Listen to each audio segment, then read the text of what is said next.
नमस्कार दोस्तों, स्वागत है आप सभी लोगों का। आशा करता हूँ आप सभी लोग अच्छे होंगे और अपनी पढ़ाई में खूब धूमधाम से लगे होंगे।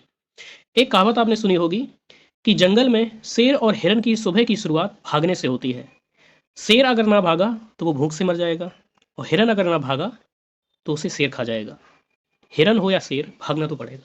यूपी के एससी का एग्जाम बहुत नज़दीक आ चुका है, इसीलिए रिवीजन और प्रैक्टिस तेजी से कर दीजिए, क्योंकि यही दो पिलर हैं जो आपका प्रीलिम्स निकलवा सकते हैं।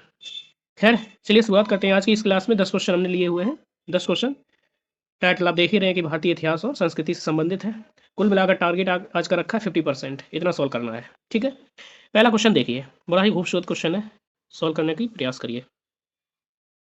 देखिएगा, निम्नलिखित कथनों पर विचार कीजिए। आपको सत्य कथन का चयन करना है। ठीक, एशियाई देशों में भारत के सांस्कृतिक प्रसार का महत्वपूर्ण कारण सिर्फ धर्म था। रोमन सभ्यता के साथ भारतीय संपर्क में भी धर्म की महत्वपूर्ण भूमिका निभाई। ठीक है, अरब जगत के साथ भारतीय संबंध का प्रमुख आधार अश्व व्यापार था।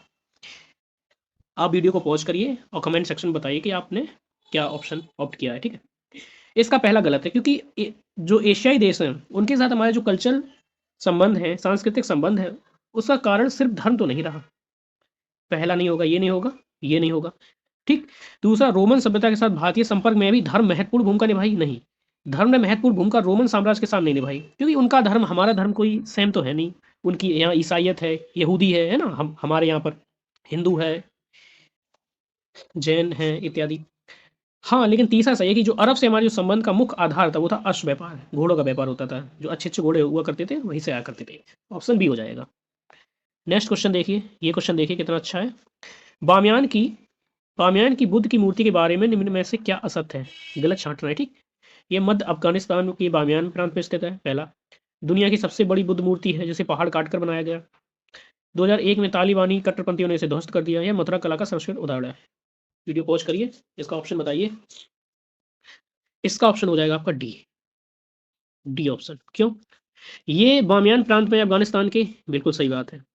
दुनिया की सबसे बड़ी बुद्ध मूर्ति है, पहाड़ काट के बनाया गया है, बिल्कुल सही है। पत्थर का बहुत बड़ा पहाड़ है, उसे काटा गया है। 2001 में तालिबानी जब आए थे उन्होंने ध्वस्त कर दिया था, ये भी सही है। ये मथुरा कला शैली का उदाहरण नहीं है, ये है आपकी कौन सी, गांधार शैली। गांधार कला शैली जो है ना, उसका उदाहरण है। नेक्स्ट क्वेश्चन देखिए, तीसरा, सुकनाशका और पंचायतन निम्न में से क्या है। सुकनाशका और पंचायतन क्या है। सिंधु घाटी सभ्यता कालीन विनिमयकारी व्यवस्था, चंदेल शासकों की स्थापत्य शैली की प्रमुख विशेषता, स्तूप निर्माण में एक आकर्षण भाग, मंदिर स्थापत्य संरचना में विभिन्न अंग। देखिए, आपको सुकनाशका तो नहीं समझ में आ रहा है, लेकिन पंचायतन तो समझ में आ रहा है। इसका संबंध है मंदिर के स्थापत्य से। मान लिया ऐसा होता है, एक मंदिर है, ठीक है, नागर शैली के जो मंदिर होते हैं ना, यानी कि पूरा भारतवर्ष ऐसे देख लो, ये है 3 भागों में बांटा गया है, यहाँ से लेकर यहाँ तक, ठीक है, और यहाँ इतना। ये यहाँ पे नागर शैली है, यहाँ पे द्रविड़ शैली है, यहाँ पे इन दोनों का मिला रूप बेसर शैली है।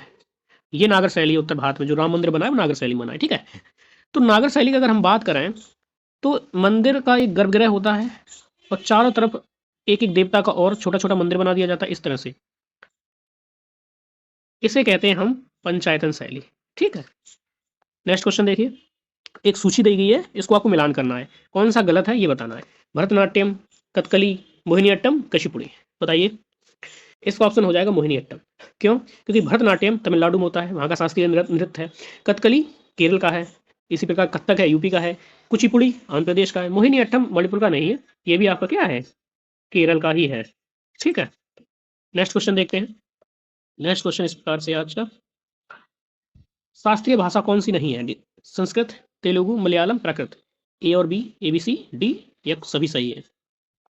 ऑप्शन बताइए। इसका ऑप्शन हो जाएगा 3, यानी कि डी। कुल मिलाकर के 6 शास्त्रीय भाषाएं हैं। ठीक है, तमिल, तमिल, तेलुगु, कन्नड़, मलयालम। ठीक, और एक है आपकी संस्कृत, और एक आपकी उड़िया, जो 2016 में शास्त्रीय भाषा का दर्जा दिया गया। ठीक, 6 हैं ये। ठीक है, तो प्राकृत नहीं है केवल। नेक्स्ट क्वेश्चन, ये काफ़ी अच्छा क्वेश्चन है, इसको सॉल्व करके बताइए आप। निम्नलिखित कथनों पर विचार करिए और आपको यहाँ पर जो दिया गया है वो असत्य कथन का चयन करना है, असत्य का। ठीक है। आस्तिक दर्शन वे दर्शन होते हैं जो वेदों की प्रमाणिकता में भरोसा करते हैं। आस्तिक दर्शनों के अंतर्गत षड दर्शन आते हैं। नास्तिक दर्शन की बात कर रहा है, जो वेदों में विश्वास नहीं रखते हैं। चारवाक, सांख्य, जैन, बौद्ध नास्तिक दर्शन है। बताइए, केवल एक, केवल दो, एक और दो दोनों, ना ही एक ना ही दो। इसका ऑप्शन हो जाएगा केवल एक। क्यों? आस्तिक दर्शन क्या होता है? आस्तिक दर्शन वो होते हैं जो वेदों की प्रमाणिकता में भरोसा करते हैं। ठीक है। षड दर्शन है ना, आस्तिक दर्शन है। कुल मिलाकर के भारत में बात करें तो 9 दर्शन, 9। इनमें से 6 और 3 में बांट लो, 6 और 3। इसे षड दर्शन कहते हैं। ये सभी वेदों की प्रमाणिकता में भरोसा करते हैं, इसलिए ये आस्तिक दर्शन है। 3 नास्तिक दर्शन है। इनमें है आपका एक चारवाक, और फिर है बौद्ध, और एक है जैन। यहाँ सांख्य भी दिया गया है। इतनी सी गलती थी, है ना, और स्टेटमेंट गलत हो गया है, इसलिए परीक्षा में बारीकियों का ध्यान रखिए। ब्रह्म समाज के बारे में निम्नलिखित में से कौन सा कथन सही है? सही देखना है। ठीक। इसने मूर्ति पूजा का विरोध किया। धार्मिक ग्रंथों की व्याख्या के लिए इसने पुरोहित वर्गों को अस्वीकारा। इसने सिद्धांत का प्रचार किया कि वेद त्रुटिहीन है। केवल एक, एक और दो, तीन, ये सभी। बताइए। इसका ऑप्शन हो जाएगा बी। ए और बी। देखो ना, मूर्ति पूजा का तो राजा राम मोहन राय ने विरोध किया ही था। ठीक है। जो ब्रह्म समाज है ना, ब्रह्म समाज की स्थापना 18 से 28 में की थी राजा राम मोहन राय ने। ठीक है। राजा Ram Mohan Roy, triple R. Movie भी बनी है ट्रिपल आर। पुरोहित वर्ग को अस्वीकार है, ये भी सही है। इन्होंने कहा कि धार्मिक ग्रंथ है, उसकी व्याख्या कोई भी कर सकता है, ज्ञानी पुरुष, ज्ञानी व्यक्ति, सॉरी पुरुष नहीं, ज्ञानी व्यक्ति, पुरुष या स्त्री कोई भी हो सकती है। वेद त्रुटिहीन है ऐसा उन्होंने नहीं कहा। ठीक है। Next question. राधा कृष्णन आयोग के सुझाव पर अमल करते हुए तत्कालीन समय के किस शिक्षा मंत्री ने 28 दिसंबर 1953 को औपचारिक रूप से यूनिवर्सिटी ग्रांट कमीशन की नींव रखी? मतलब यूजीसी की नींव रखी कब? 1953 में। किसने रखी? सर्वपल्ली राधाकृष्णन ने, मौलाना आजाद ने, वल्लभ भाई पटेल ने, राजेंद्र, मतलब कि कौन रखेगा? शिक्षा मंत्री उस समय कौन था? तो ऐसे मान लो कि भारत का पहला शिक्षा मंत्री कौन था? तो मौलाना आजाद थे, तो इन्हें रखी थी। ठीक है। Next question. निम्नलिखित कथनों पर विचार कीजिए, सत्य कथन का चयन करना है। पहला, ऋषि पराशर वनस्पति विज्ञान के जनक माने जाते हैं। और एक और है, आचार्य कपिल को ब्रह्मांड विज्ञान के जनक के रूप में देखा जाता है। कालिदास द्वारा रचित अष्टाध्यायी मात्र व्याकरण ग्रंथ ही है। बताइए कौन सा होगा इसका? देखिए, ये गलत है। अष्टाध्यायी पाणिनि ने लिखी है, पाणिनि, जो कि नंद वंश के दौरान थे। ठीक है, तो 3 गलत है। और अगर 3 गलत है ना, तो इसका ये गलत हो गया, ये गलत हो गया, तो एक सही है। दूसरा देखो, ऋषि पराशर वनस्पति विज्ञान के जनक माने जाते हैं। हाँ, ये बात सही है, ऑप्शन बी हो जाएगा। नेक्स्ट क्वेश्चन देखिए। ये क्वेश्चन कई बार पूछा गया परीक्षा में। सत्य कथन का चयन करना है। हेमिस महोत्सव का आयोजन लद्दाख में प्रत्येक वर्ष संत पद्म संभव के जन्म दिवस के अवसर पर किया जाता है। सरहुल का शाब्दिक अर्थ है साल वृक्ष की पूजा। बसंत के मौसम चैत्र माह के शुक्ल पक्ष की तृतीया को झारखंड के आदिवासी समुदाय द्वारा सरहुल पर्व नव वर्ष के आगमन के रूप में मनाया जाता है। बताइए कौन होगा इसका? इसका हो जाएगा सी, दोनों सही है। A and B both are correct. Next question.